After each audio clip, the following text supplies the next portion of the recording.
desde la nueva república y desde la ciudad de Guayaquil, la perla del Pacífico, en este mes de las fundaciones, de la Fundación de Guayaquil son 490 años.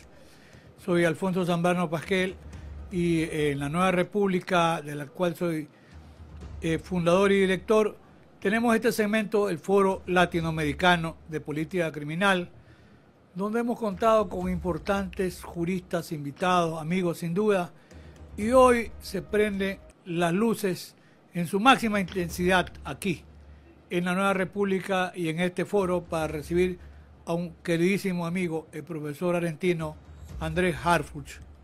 Tiene una larga carrera como docente.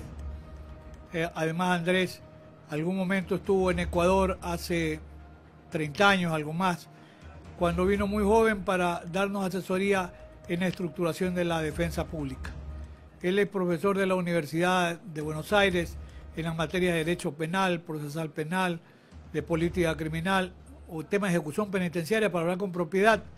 Además tiene una amplia y reconocida trayectoria precisamente en el tema por el cual ha sido convocado, que es hablar sobre el juicio por jurado, o por jurados, como ustedes lo prefieran. De manera que cordialmente el saludo, querido Andrés, para luego ya entrar en territorio. Esta es tu cancha. Gracias, Andrés. Te mando un gran abrazo, Alfonso, y un gran honor, un gran placer. Te felicito por este emprendimiento, que hoy es un poco el futuro de las comunicaciones, de donde podemos llegar a miles y miles de personas cuando, qué sé yo, en la época que recordamos siempre a Julio Mayer, a Zaffaroni, a Binder, etcétera, teníamos que viajar. Y nuestro mensaje a veces era más limitado, pero bueno, hoy gracias a estos instrumentos podemos llegar a tanta gente, y para mí en particular, que amo el Ecuador profundamente, he ido varias veces, y es un gran gusto poder estar aquí contigo.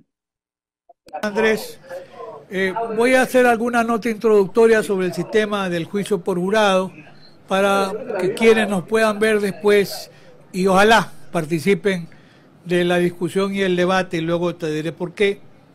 Hay que recordar que Estados Unidos aparece en la región, posiblemente en el mundo, como el paradigma del sistema o modelo de juicio por jurado. El juicio por jurado en Estados Unidos tendría que ser residenciado desde la Constitución de 1789, pero el antecedente está en la Carta Magna de 1215 de Inglaterra. Ya los ciudadanos ingleses confiaban en su sistema de juicio por jurado, y eso fue trasladado a Estados Unidos, y con las especificidades que puede tener por el sistema de legislación federal se mantiene vigente, aunque hay que aclarar también que Estados Unidos tiene un sistema de justicia penal negociada, el Player Game, donde se considera que en 95% de los casos pueden terminar con un procedimiento similar al procedimiento abreviado que tenemos en América hispanoparlante, con una justicia penal negociada. En cuanto al monto de la pena, puede ser que al justiciable le convenga negociar el monto de la pena. Entonces, puede ser que el 5% llegan realmente a jurados, y en realidad no se conoce en el sistema norteamericano. No digo que no pueda haber, pero incluso actos eventualmente de corrupción. Estoy pensando en la época en que se pretendía juzgar a Gotti, el capo de todos los capos. Bueno, a veces atemorizaba a un jurado, es verdad. Trataba a veces de comprar otro jurado. De pronto un jurado parecía muerto, pero bueno, esta es la historia. Finalmente John Gotti fue condenado por un jurado a cadena perpetua y falleció en una cárcel en Estados Unidos. De pronto alguien puede pensar en Ecuador por desconocimiento. Bueno, ¿y por qué se ocurre ponerse a hablar en Ecuador sobre juicio por jurado? Porque es que Ecuador sí tuvo juicio por jurado. Y cuando yo me pongo a revisar años, en 1928 Ecuador tuvo juicio por jurado. 1928. Van a ser 100 años, 3 años más. 80 años duró en Ecuador el juicio por jurado. Estuvo desde 1848, voy a situar bien las cifras, hasta el año 1928. 80 años. Un día ya un presidente de la República, mediante decreto supremo, suprimió el juicio por jurado. En Ecuador ya en algún momento, y con los cambios en los tiempos modernos, se comenzó a plantear, será o no conveniente pensar en un sistema de juicio por jurado.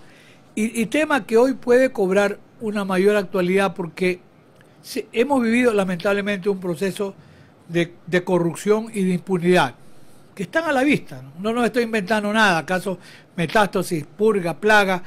Hoy está diciendo el Contralor que una cantidad enorme de jueces, el incremento patrimonial y de fiscales no corresponde a sus reales ingresos. Así, la justicia ecuatoriana hoy se debate en una profunda crisis institucional real y cierta. Y en la oferta de campaña del presidente Daniel Noboa, cuando va a completar ese periodo de los 18 meses después que es bancado el presidente Guillermo Lazo por la muerte cruzada, una propuesta del presidente, del candidato Daniel Noboa, fue pensar como una respuesta democrática la posibilidad de juicio por jurado. O sea, ya lo dijo hace apenas 2 años y medio el presidente hoy, que sí, con todo merecimiento gana la elección. Como yo digo, él tiene respaldo ciudadano y tiene respaldo incluso legislativo, porque con la bancada de ADN más la otra bancada de Alianza País o Revolución Ciudadana ya tienen mayoría. Entonces, hay el escenario posible para volver a conversarlo y volver a plantearlo. Sin duda que sí.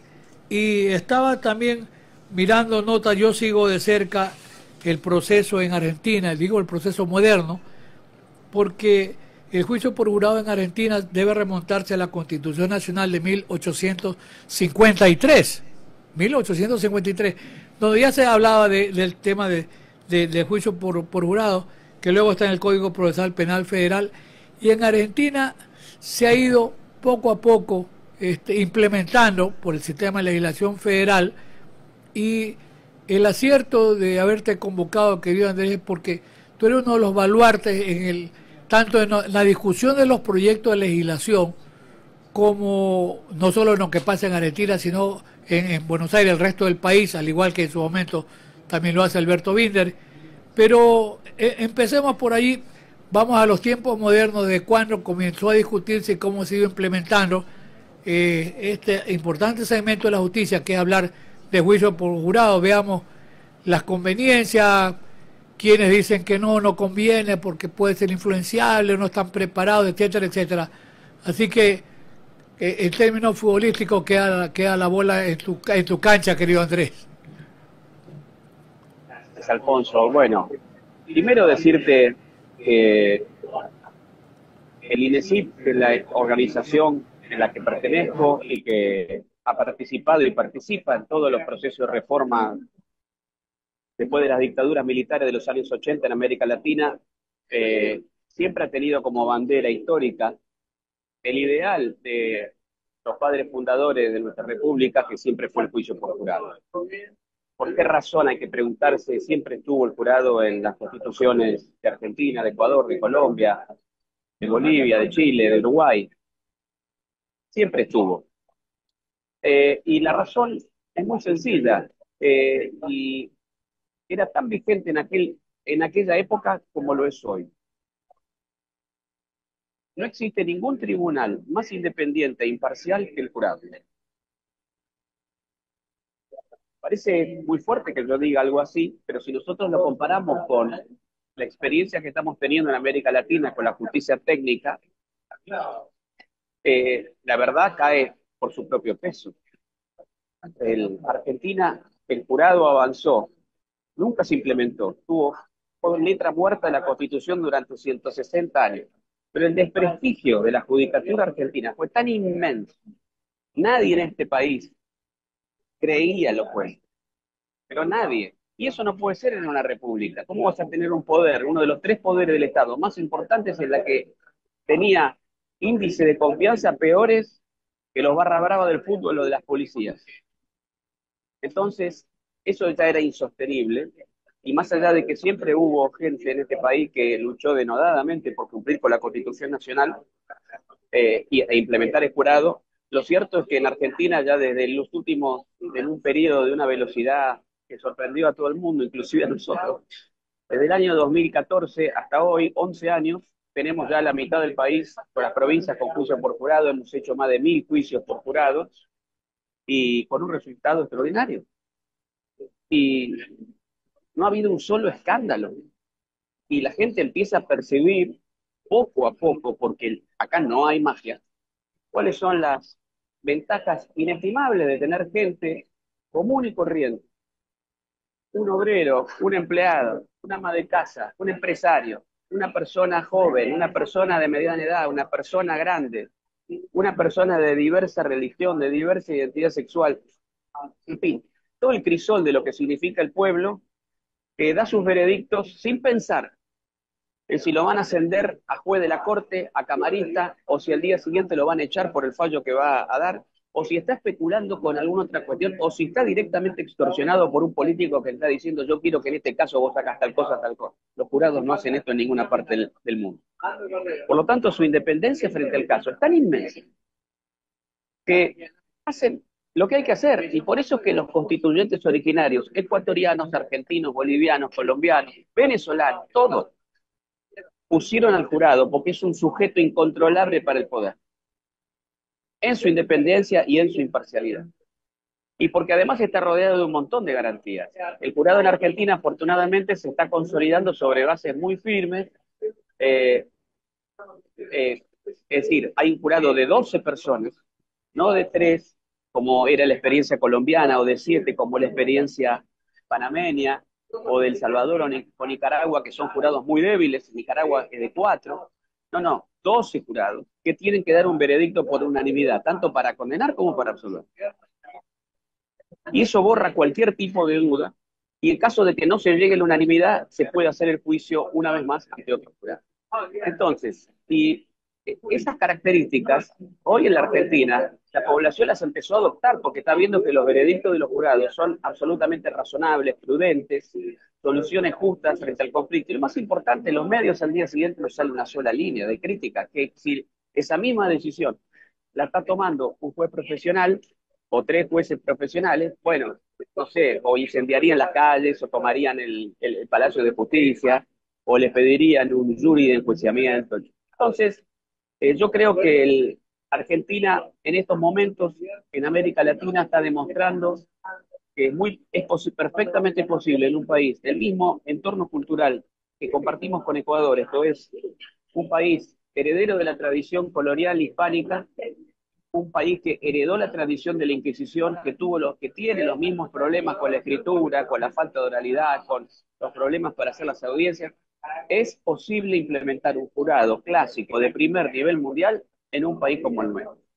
Si lo es en la Argentina, puede ser perfectamente posible en el Ecuador. En estos mismos momentos nosotros estamos fuertemente en conversaciones con los brasileños para que ellos mejoren su jurado. En Uruguay están también discutiendo seriamente la reimplementación del jurado, porque Uruguay también tuvo. En Paraguay lo mismo, tuvieron 80 años de juicio por jurado, hasta que la dictadura los abolió. Así que, bueno, yo creo que sigue siendo el jurado lo mismo que fue en toda la historia, un símbolo de la democracia directa de los atenienses, un sistema de resistencia contra la opresión de cualquier poder tiránico, de cualquier déspota que quiera concentrar el poder. Siempre se alza la barrera garantista de lo que son los ciudadanos comunes, que créeme, Alfonso, uno piensa que son influenciables, perdón por la palabra, pero no hay nadie más influenciable en este mundo que un juez técnico, precisamente por los grandes controles que tiene el sistema de jurado. Entonces, estas eran las cosas que yo quería acercarles a quienes nos están escuchando allí en el Ecuador, y sobre todo porque, sin ser petulante, yo no voy a decir qué es lo que necesita el Ecuador, pero he estado varias veces allí, y conozco perfectamente sus problemas, conozco perfectamente a su gente, amo a su país, a su gente, y sé que así como era tan necesario aquí, entiendo que es muy necesario en estos momentos, en el Ecuador. Yo creo que el, además hay que realmente empezar a pensar en un sistema, a mi entender, que puede ser progresivo, es decir, que primero se empiecen a jugar los delitos más graves y después ir ampliando la competencia lentamente sobre bases firmes. Pero créeme que el pueblo ecuatoriano no es ni más ni menos que nadie, del mismo modo que no es ni más ni menos que el pueblo argentino. Pero creo, por ver, más allá de que yo seguí atentamente tu disertación inicial, que los Estados Unidos solamente llegan a juicio el 5% de los casos, pero ese 5% moviliza a 3,5 millones de ciudadanos norteamericanos por año. hay 175.000 juicios orales por año, penales y civiles. Es una cifra inmensa. Lo mismo en los países, en Inglaterra, en donde se movilizan a 500.000 de sus habitantes anualmente. Y eso es lo que quiere el sistema, que los jurados, que el pueblo participe de manera directa en la administración de justicia controlando el Poder Judicial. Así que estas son las ideas iniciales que me gustaría charlar contigo. A ver, voy a plantearte algunas inquietudes, más que todo, y aprovecho y te digo que en la página web de la Nueva República estamos creando ya un enlace con la página de la Asociación Argentina de Juicio por Jurado, para que la gente pueda entrar, ver cómo está, qué sé yo, el código procesal de Tucumán, qué es lo que dice el de La Rioja, los casos que se van juzgando ya con conocimiento público, la repercusión positiva ciudadana. Es decir, como digo, hay que crear una fuente de educación en función de conocimiento para poder discutir, decir, bueno, ¿nos conviene o no?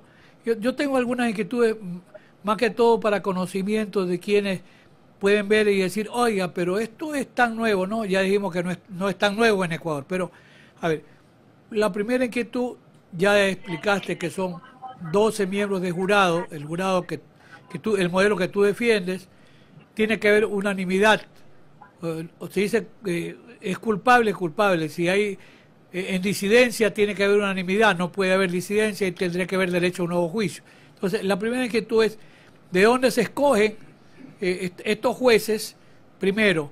En segundo lugar, por lo que yo veo y analizo los casos que llevan a Argentina, se puede plantear lo que llamaríamos técnicamente como una suerte de recusación o impugnación a algún jurado. Lo otro, también escucho y leo que difícilmente se vuelve a repetir en la vida de una persona una convocatoria para ser jurado, que es difícil, es decir, no es que toda la semana la van a llamar, no. ¿De dónde lo escogen? Puede excusarse en qué situaciones el jurado va a actuar y explicarle al que no es abogado la íntima convicción, es decir, qué lo convence, porque además el jurado lo va a declarar culpable o inocente y quien le impone una pena es el juez, que es el técnico, ¿verdad? Sí, Entonces ya luego podemos desarrollar la idea del trabajo del juez, pero en principio quedemos en esto, cómo se integra el jurado, lo que llaman ustedes el box day, o sea, cómo se puede impugnar, cómo se va, a cuántos se convocarían, por ejemplo, para 12, se sacan 80, 100, 120, tú nos puedes explicar eso, Andrés, sin duda. ¿Cómo no? Una gran pregunta, pero me sirve también para aclarar algo que dijiste al principio. Yo soy un defensor de tesis doctoral de que el jurado, claro, está tan fuertemente asociado al derecho, al common law, pero no nació allí. El jurado tiene una raíz latina indiscutible. El jurado, la forma más importante del jurado, por supuesto, cuando no, nace en Grecia, es cierto, y después pasa a Roma, que lo perfeccionaron también, cuando no, hasta casi la forma que después los ingleses terminaron de darle la forma que hoy conocemos. Por lo cual entonces, ya los griegos tenían esta audiencia que vos muy bien llamás de voir dire. Es decir, y ya los romanos también, porque la palabra sorteo viene de la palabra latina sortitio. ¿Por qué? Porque en Roma tuvieron una guerra en la época de la previa a la República, precisamente por el juicio por jurados, porque claro, los gobernantes de turno querían elegir ellos a los jurados ciudadanos, a los jueces. Entonces hicieron una editio, es decir, ellos hacían listas voluntarias donde mandaban a todos los amigos a anotarse. Claro, la corrupción fue rampante, al punto tal entonces que hubo una guerra y a partir de ahí se prohibió eso y se fue hacia la sortitio, es decir, hacia el sorteo aleatorio, desde en este caso en Argentina, y me imagino que en el Ecuador será igual, del padrón electoral, para sortear anualmente, pongámosle a, no sé, 200.000 ciudadanos, 100.000, los que sean necesarios para abastecer los juicios efectivamente que se realicen en un año calendario en Ecuador, son sorteados entre los 18 y los 75 años. Entonces, son sorteados todos. Y después hay una depuración primaria que hacen las oficinas judiciales en donde se excluyen a la gente que pertenece a la fuerza de seguridad, que son abogados, que pertenecen a alguno de los tres poderes en sus ramas ejecutivas, o que son líderes sindicales o religiosos o de partidos políticos muy conocidos. Bueno, pero fuera de ellos, todas las personas pueden ser juradas. Entonces, después que se depure esa lista, bien, cada vez que hay un juicio, se sortean de esa lista, en cada circunscripción judicial, unos 50, entre 45 y 50 personas. Entonces, esas 45 o 50 personas concurren a una audiencia delante del juez con los abogados de las partes pública, oral y pública, y las partes les empiezan a hacer preguntas a los jurados, a esos candidatos a jurados, por sus circunstancias personales, para evaluar sus patrones de personalidad, si tienen alguna postura tomada frente al caso, si realmente les muestran la lista de testigos y peritos y le dicen si son parientes o algo, si tienen algún problema de deuda. Todas esas personas son recusadas con causa. Y las partes se guardan unas 4 recusaciones sin causa, es decir, sin dar a conocer los motivos, por si alguien no les termina de cerrar, no les gusta su cara, no les gusta la impronta que tiene, no les gusta cómo los miro. Bueno, en fin, por lo cual, ese panel de 12 jurados que finalmente van a atender el caso, son elegidos de manera adversarial. Y de algún modo, ¿no es cierto? Es lo que por eso siempre nosotros decimos, que la imparcialidad no es una bella declaración de principio que cae del cielo de Dios Santísimo. No, no, no. Es una garantía exclusiva del imputado que se litiga en corte abierta. Pero yo no puedo recusar sin causa a los jueces técnicos. Por más que tengan posturas tomadas frente a un caso, por más que tengan, por ejemplo, en Argentina, de una vez fui a un juicio en donde 3 jueces habían sido asaltados. Y era un caso de robo, habían entrado a las casas, los habían maniatado, etcétera. Y el caso era exactamente ese. Yo le dije, bueno, voy a pedir que ustedes se vayan, que vengan otros 3 jueces. Pero ¿cómo no? Si nosotros somos imparciales, no, no. Frente a este caso, no. Si ustedes fuesen jurados, yo, si está jurado, lo sacaría del panel.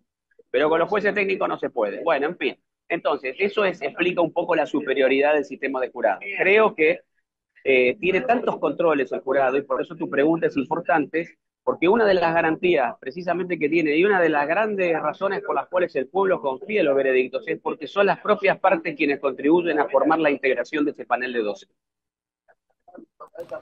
Ahora, una vez que ya tienes seleccionado al jurado, eh, hay razones por las cuales pudiese un jurado presentar una dispensa, etcétera. Te dejo planteada esa primera idea. Y una cuestión muy importante, porque no son abogados. ¿Quién los instruye cómo deben valorar? Se le presentan hechos, que son pruebas, para poderlas de alguna valorar. Asumo yo que debe ser, sí, yo el reviso material, ahí el rol o protagonismo que tiene el juez, que es el técnico, que es un abogado, y aquí estoy también pensando, sí, está el fiscal, que es parte en el proceso, y yo estoy en la línea de creer que el fiscal definitivamente no es imparcial, pero tiene que ser objetivo, que es otra cosa. Porque va a representar a la víctima, ese es su rol, nos gusta o no, pero ese es el rol de la fiscalía. Y está también la defensa técnica, el defensor penal. Entonces ahí hay abogado, juez, fiscal, defensor penal. ¿Quién se puede dirigir al tribunal? Están los 12 personas que no son abogados para darle instrucciones sobre cómo apreciar los hechos que ellos van a presenciar en la audiencia, y una inquietud también de paso, porque a veces dice, bueno, pero no fue tan claro el testigo. Yo reviso material y encuentro que en algún momento en algún sistema del sistema federal de Estados Unidos hay momentos en que, de acuerdo con la legislación, podría el presidente del tribunal tomar alguna observación por escrito y decirle al juez, porque no llegan a un veredicto, señor juez, tenemos estas inquietudes, tenemos estas dudas. Nosotros no somos abogados, nosotros no interrogamos, no investigamos, escuchamos, pero quisiéramos que se nos aclare, por favor. Dice el testigo que vio bien, pero no nos dijo a qué hora era, por ejemplo, estoy imaginándome. Entonces, el presidente del tribunal le dice al juez, quisiéramos que estos testigos o este perito, dice el perito, disparo a corta distancia. ¿Pero qué fue a corta distancia? 50 centímetros, 80, ¿no? Para tener la credibilidad en los hechos que ha escuchado el perito. No sé si esa dinámica también ya se está utilizando en algún sistema en Argentina, la legislación federal que tiene. Sí, bueno, pasa que vos estás apuntando a un problema muy importante y cultural, que es que el juicio por jurado, si vos me preguntás a mí qué punto débil tiene, no tiene ninguno. El problema somos nosotros, somos nuestros sistemas. ¿Por qué? Porque el juicio por jurado es muy dependiente de un litigio de alta calidad de partes. Y los abogados en Latinoamérica, los conozco a la gran mayoría, hay algunos muy buenos, pero la mayoría son muy malos. No saben litigar, no saben investigar, no llevan pruebas correctas y después las que llevan no las saben ejecutar correctamente. Bueno, pero esto no es un problema del jurado. Y nosotros estamos invirtiendo enormes recursos desde hace por lo menos 20 años en toda América Latina, diseñando cursos de litigación adversarial que ya están en las leyes, que exigen partes que realmente se hagan cargo del litigio, porque nosotros creemos en el sistema acusatorio. El juez no tiene que intervenir para nada en remediar los problemas de litigación del fiscal o del abogado de la defensa. Ahora, la buena noticia es que lo estamos logrando. Entonces, por eso que con el jurado, y esto, Alfonso, lo tenés que ver en marcha para que te lo pueda explicar y ver, está produciendo una revolución en todos los ámbitos, sobre todo en el nivel del derecho probatorio. Es la primera vez en la historia de la Argentina que estamos discutiendo estándares de prueba, por ejemplo, más allá de todo lo razonable, en qué consiste. Estamos discutiendo cuál es la diferencia entre un testigo directo y un testigo de oídas, es decir, un chismoso que dijo Juan que Pedro lo mató. Ese testigo no va a ser escuchado por el jurado. Estamos distinguiendo entre pruebas que son inflamatorias para el jurado y pruebas que son relevantes o confiables. Bueno, un montón de cosas que en los juicios con jueces técnicos jamás le dimos la más mínima importancia.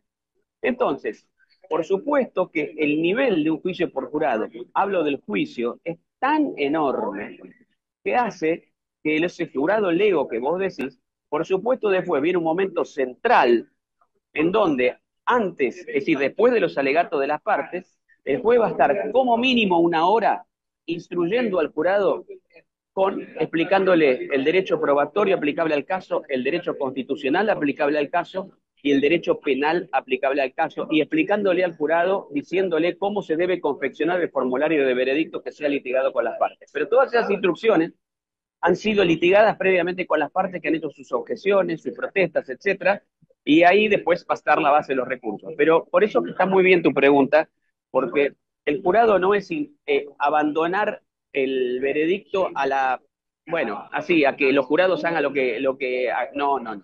El sistema de jurado es un sistema de colaboración entre lo que nosotros llamamos lo mejor que tiene el juez técnico, que es su experiencia, su conocimiento del derecho, etcétera, y lo mejor del jurado ciudadano, que es la no costumbre de jugar a los demás, su frescura, su accidentalidad. El problema que tiene el juez es que está acostumbrado a condenar la mayoría de las veces, y eso termina a veces alejándolo del sistema de justicia. Los jurados, en cambio, no. Entonces es una combinación de dos sujetos procesales. Pero es el jurado el que toma sobre sí la decisión más difícil que declarar culpable o inocente a una persona. Y además de declararlo culpable, indica el delito de todos los que les informó el juez por el cual lo declaran culpable. Después los jurados se van de dar ese veredicto y es el juez, como vos muy bien dijiste, que en sí el jurado es el que impone la pena y discute la pena con las partes. Pero el jurado recibe instrucciones muy precisas sobre la ley aplicable. Así que es un sistema con muchísimos controles. Yo incluso leo, porque tú has tenido la bondad de enviarme en algún momento manuales, una especie de manuales de instrucción que le da el juez, que entiendo que ya los tiene preparados, porque son en general sobre la actuación que tiene que tener el jurado. Y la primera inquietud es, ¿el jurado recibe previamente alguna información sobre el contenido del manual para que lo pueda entender? Porque no es... No, y además me quedó sin contestarte una pregunta. Ajá. Es muy raro es decir, cuando vos tenés un litigio de calidad, es muy raro que los jurados cuando estén deliberando te envíen una pregunta diciéndole, nos gustaría que el testigo Gómez precise mal ahora. El juez le va a responder. En todo caso, el juez lo va a compartir con las partes y si las partes están de acuerdo, bueno, puede ser que lo hagan. Pasa, pero muy de vez en cuando. Es cierto, pero el jurado puede hacer una pregunta, por ejemplo, al juez dirigida durante la deliberación, pero no lo puede hacer durante el juicio, del mismo modo que tampoco el juez técnico puede siquiera hacerle una pregunta a un testigo. Los testigos son de las partes. Las teorías del caso son de las partes y el juez no tiene por qué entrometerse. El juez lo que tiene que hacer es controlar las objeciones que las partes se hagan mutuamente. Como vemos nosotros en las películas, en este caso norteamericanas o inglesas o canadienses o australianas, porque eso es un verdadero sistema de litigio. El juez tiene que mantener su imparcialidad, el jurado también, pero después se abre otra discusión, Alfonso, que excede nuestra conversación de hoy, porque en algunos casos de jurado civil en Inglaterra, en los Estados Unidos, los jurados, créeme, no es porque yo estoy a favor de jurados, pero los jurados es gente muy inteligente. La gente es muy inteligente, la gente común tiene una sabiduría que a veces nos asombra en los tribunales y resuelve problemas muy complejos que a veces no conozco jueces técnicos que los hagan bien. Y a veces ellos en materia civil hacen algunas preguntas al juez, que el juez habla con las partes y las partes dice, bueno, sí, hagámosela.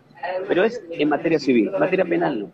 Pero por eso lo que yo te digo es, en este sentido, que es esto que vos decís. Si el juicio está bien hecho y tenemos buenos litigantes, eso basta y sobra. Porque además ese veredicto con íntima convicción, como vos muy bien decís, es la consecuencia lógica de su antecedente necesario, que es todo lo que se debatió en ese debate, en ese juicio. Pasa que como venimos de una cultura del no juicio, como una cultura de la escritura, del expediente escrito, secreto, lleno de actas, etcétera, no tenemos ese pedigree que tienen los anglosajones, que donde tienen un problema convocan una audiencia. Nosotros, en cambio, donde tenemos un problema, llamamos a un escriba para que haga escrito. Bueno, el jurado de a poco nos va a ir sacando de esa tradición nefasta.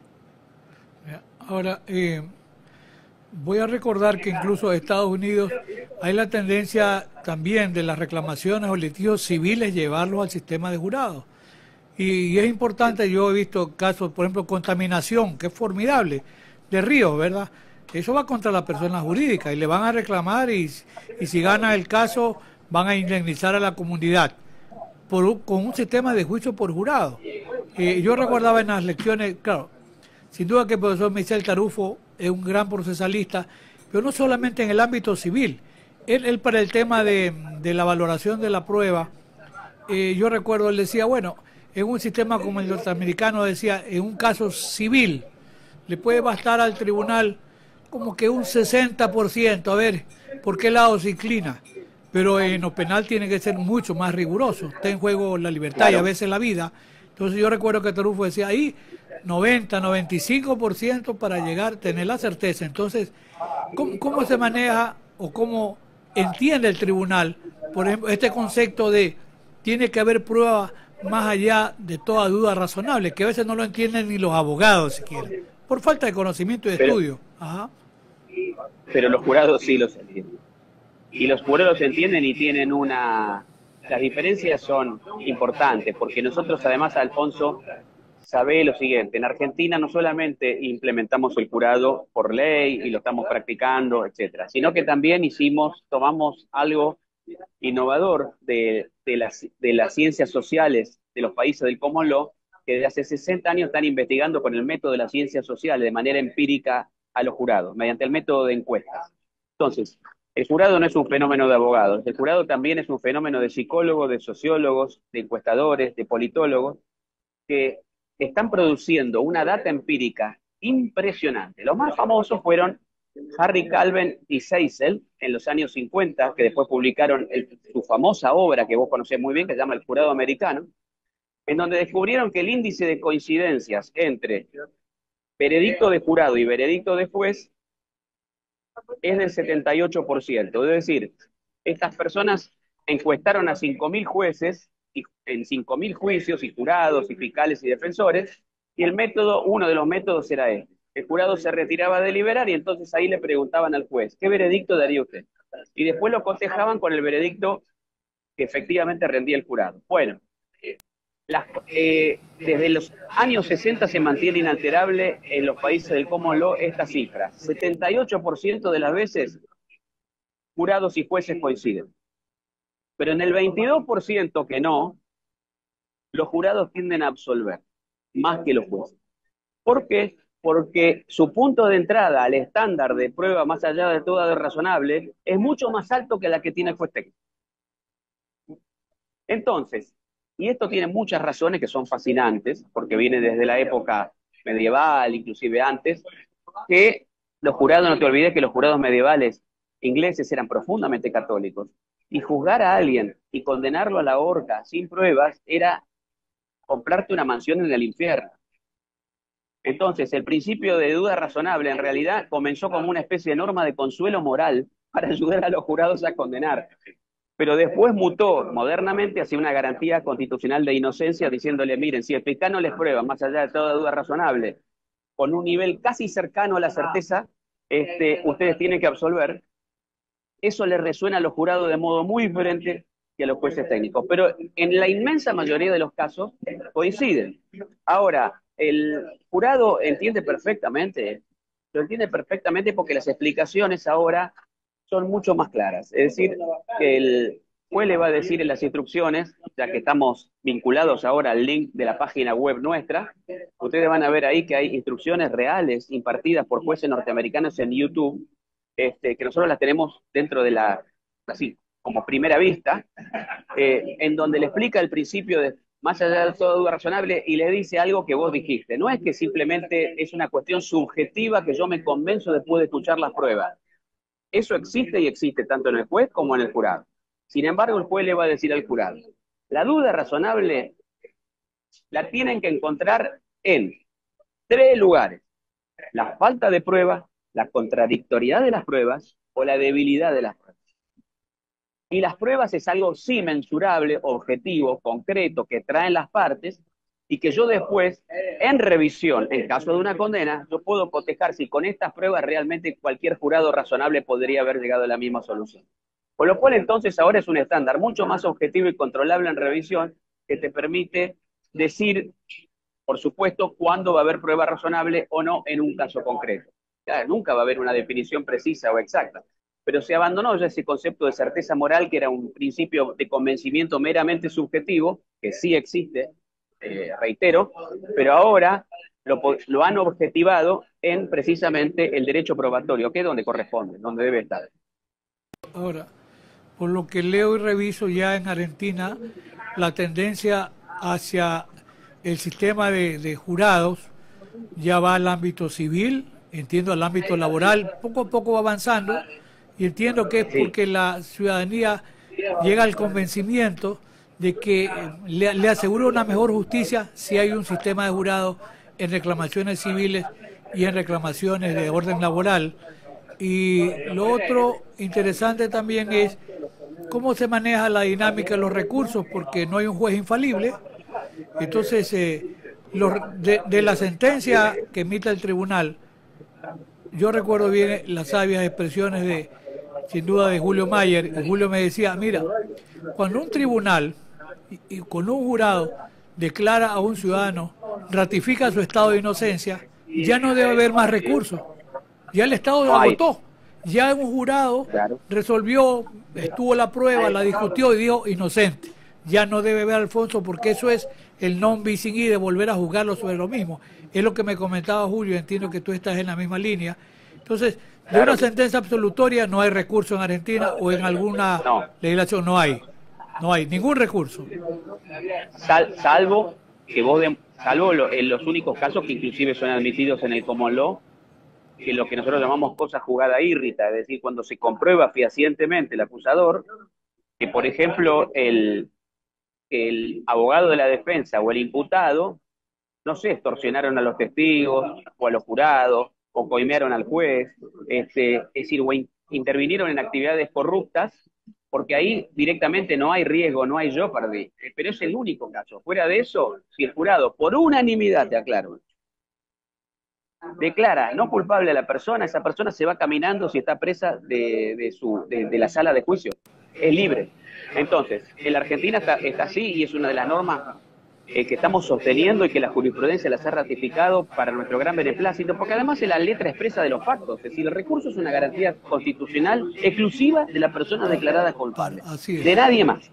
Entonces, pero en caso de condena, por supuesto que sí, el acusado puede someter esa decisión a la confirmación o no de un tribunal, Y esto es lo que está sucediendo en Argentina. Bueno, déjame decirte que la revocación, es decir, en la provincia de Buenos Aires, que es el que más volumen tiene de delitos, los la primera revocación de un veredicto de condena de un jurado, que en realidad fue por un error del juez en las instrucciones, ocurrió después de 6 años. Es decir, se revisaron más o menos 100, 150 juicios por jurado y fueron todos confirmados. Porque realmente, créeme, Alfonso, es muy difícil revocar una decisión unánime de 12 personas del pueblo. Y en ese caso que lo hicieron, a pesar de que realmente estaba muy bien revocado porque el error del juez fue muy grave, e influyó en la condena, las críticas hacia los jueces fueron tremendas. Y ahí eso pasa lo mismo en los Estados Unidos, es decir, hay una deferencia tan grande por esas decisiones, que entonces realmente se explica esto que vos muy bien decís. Nosotros no podemos tener un sistema judicial y yo como abogado ir a litigar pensando en que después de por lo menos 15, 20 años voy a tener una decisión definitiva de la Corte. No, señor, ese no es el modelo de un país democrático. El modelo de un país democrático es como un partido de fútbol. Voy a jugar el partido y al minuto 90 el partido se termina. Y el que ganó, ganó, y el que perdió, perdió y se terminó. No puedo hacer un recurso para jugar el partido bueno. Entonces, y nosotros necesitamos, las personas, tanto víctimas como acusados, el derecho humano básico a tener un final certero en el tiempo, ¿de cierto? Y ese es al final de un juicio público. Entonces, yo creo que el jurado le ha devuelto al sistema la centralidad que el juicio público jamás debió haber perdido. Y los recursos en la Argentina contra las condenas de los jurados se están realizando con total normalidad y realmente ahí se está dando en la práctica que es muy difícil revertir una decisión unánime de un jurado popular. Muy difícil. Pero bueno, se puede, de tanto en tanto aparece alguna, sí, sí. Porque lógico, así es. Ahora, una percepción equivocada a veces existe para tratar de cuestionar la legitimidad del juicio por jurado, es decir, por ejemplo, dos temas. Juan, primero, lamentablemente se dan en todas partes lo que yo llamo los juicios paralelos, los juicios mediáticos. Entonces, ¿cómo se preserva al tribunal de jurados de esa influencia que lamentablemente se da a favor y en contra a través de algún sector de la comunicación? ¿Cómo se blinda al jurado para no recibir esa influencia? Y en la misma línea, el porcentaje que también interesa, porque otro sector puede decir, bueno, es que eso va a generar impunidad. ¿Cuál es el porcentaje de condenas y de absoluciones en los casos de juicio por jurado? Mira, yo te haría la pregunta al revés, Alfonso. ¿Cómo blindamos a la justicia técnica de las presiones mediáticas? Porque parecería, siempre salen estas preguntas, pero parecería que los jueces son una especie de superhombres, que son inmunes a cualquier cosa, pero a mí me da risa. Es decir, realmente las personas que son más presionables hoy por los medios son los jueces. El jurado, nadie conoce su nombre. Dan sus veredictos, vuelven a sus casas y nadie más se acuerda de ellos. Sin embargo, sus veredictos siguen resonando tan fuerte. Por eso Alberto Binder dice que el jurado hoy es la principal fuente que tenemos para poder coexistir con este fenómeno de las redes sociales, este fenómeno de la comunicación masiva, este fenómeno de la globalización, con el cual yo estoy de acuerdo. Yo soy una persona abiertamente defensora de la libertad, de la máxima libertad de expresión. Y la Corte norteamericana ha sacado un fallo muy interesante ya hace un tiempo, ¿no? Pero diciendo esto, nosotros queremos jurados informados, ¿no? Nosotros no podemos pretender jurados, no sé, que sea una especie de, no sé, de seres anómicos sociales que no tienen redes, que no ven tele, que no ven radio, que no leen los diarios, ¿no? Nosotros queremos jurados informados. Una cosa es estar informado y otra cosa es ya tener postura tomada. Y vos tenés un escenario llamado voir dire previo al juicio, en donde vos precisamente como litigante podés ir a investigar eso. Y si te das cuenta que hay un jurado que, por ejemplo, ya dijo, no, mire, la verdad que yo no podría ser jurado en este juicio porque esta persona para mí le veo los ojos y ya es culpable. Afuera se va. Entonces, ¿sabes qué pasa? Hay jueces que ya tienen posturas tomadas y yo no lo puedo sacar. Entonces, creo yo, ratifico mi adhesión total a la libertad de expresión, a que el jurado es perfectamente compatible con la libertad de prensa. De hecho, es uno de los baluartes de la libertad de prensa, pero hay muchos controles previos que se pueden hacer para que aquellos jurados que, la mayoría, además sabés que esto sale en los casos, nosotros en Argentina hemos jugado casos de altísimo impacto mediático, enorme, y sin embargo, créeme, aunque te parezca raro que después de estar en esa audiencia previa de selección llamada guardia, realmente los que se tienen que ir se van y los que se tienen que quedar se quedan. Y hay gente que dice, sí, yo leí algunas noticias, pero yo voy a hacer lo que me indique las pruebas del debate. Esa persona se queda. Entonces, pero está bien la pregunta, porque siempre sale, pero siempre partimos de una base como que el juez, pues, no sé, tuviese un traje de amianto que lo inmuniza de cualquier presión mediática, cuando en realidad el juez sí tiene nombre y apellido, tiene una oficina concreta en donde está, los periodistas saben quién es, dónde vive, todos saben. De los jurados, en cambio, son seres anónimos y precisamente en su accidentalidad y anonimidad está su poder. El margen de condenas versus absoluciones, el juicio por jurado. En Argentina, mira, en Estados Unidos es 80-20, 80% condenas, 20% absoluciones. En Argentina es prácticamente igual.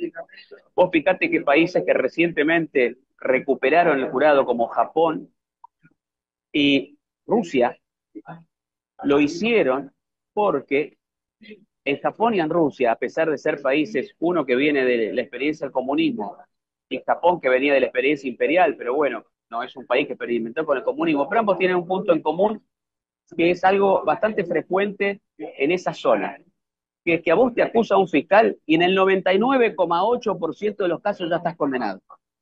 Con lo cual introdujeron el jurado precisamente para poder introducir más imparcialidad y al menos un nivel de absoluciones razonable, que es lo que está dispuesto a tolerar un sistema. ¿Qué es esto? 80%, 20%. A ver, me he recordado una expresión muy gráfica de Raúl Zaffaroni cuando dice que el sistema penal, y yo creo que en el sistema de jurado hay esa respuesta, debe servir como mecanismo de contención. ¿Para qué? Para evitar un ejercicio abusivo del poder punitivo del Estado. Yo creo que el jurado permite eso, esa contención. Y en el tema, para concluir por tu tiempo, más que por el mío, ¿por qué no te agrada tanto o por qué cuestionamientos hay a un sistema de los que se llaman jurados escabinados, donde son algunos abogados y los otros no son abogados? Claro, el jurado escabinado en realidad fue una especie de reacción europea frente a un modelo como el inglés, que se dieron cuenta de que sus élites o el establishment inquisitorial no estaba dispuesto a aceptar. Es decir, porque el jurado clásico, que te estoy describiendo, en donde en el jury room están nada más que 12 ciudadanos comunes, no hay nadie perteneciente al Estado, no hay tutela judicial alguna, y ese nivel de libertad frente a la decisión, las élites oligárquicas e inquisitoriales europeas no lo pudieron tolerar. Entonces dijeron, pongamos 2 de los nuestros ahí adentro. Y pusieron a 2 jueces. ¿Y qué es lo que pasó? Y bueno, estos 2 jueces terminan dominando al jurado. Y eso no es lo que quiere la Constitución, no es una buena solución, y porque los hechos demuestran que los jurados no necesitan ningún tipo de tutela judicial, en lo más mínimo de nadie. Es decir, porque parecería que venimos de una especie de caput diminutio de que los jurados son incompetentes, entonces hay que vigilarlos. Nosotros creemos profundamente en que así como los ciudadanos, sin ningún tipo de tutela de nadie, eligen al presidente, eligen a los senadores, eligen a los diputados, también tienen que administrar justicia. ¿Por qué? Porque son muy inteligentes, son extraordinarios adjudicadores de los hechos, y bueno, tantas otras cosas que bueno, en fin, hay que verlo funcionar en la práctica. Querido Andrés, ha sido formidable esta charla contigo, muy ilustrativa además. Espero, este va a ser el inicio de la posibilidad real de empezar a discutir en Ecuador la conveniencia o no de un sistema de juicio por jurado. Te reitero el agradecimiento y al mismo tiempo el compromiso de continuar conversando sobre el tema, incluso con otros amigos cercanos a ti, que son amigos incluso comunes. Supuesto que sí, Alfonso. Me has pedido, por ejemplo, para Brasil, yo ya tengo una persona que te voy a pasar mi contacto, que se llama una brillante abogada de Sao Paulo, que estuve con ella en Chicago en el gran encuentro que hubo del Law and Society, donde es el congreso más importante jurado a nivel mundial. ella habla perfecto castellano, así que va a poder estar, porque vivió en Argentina mucho tiempo y es una de las principales impulsoras de la reforma del jurado en Brasil. Así que yo, Alfonso, te agradezco de muchísimo corazón a vos y a Alexis que han posibilitado esta comunicación y ojalá hagamos votos para que, bueno, pueda volver al Ecuador bueno, ya sobre bases más firmes para que esta institución tan noble del pensamiento liberal y del pensamiento democrático y del pensamiento antimonárquico pueda ser viable en nuestra querida Ecuador. Muchísimas gracias, querido Andrés. Un fuerte abrazo académico, como siempre. Gracias. Nos vemos. Gracias. Chao, hermano. Muy amable.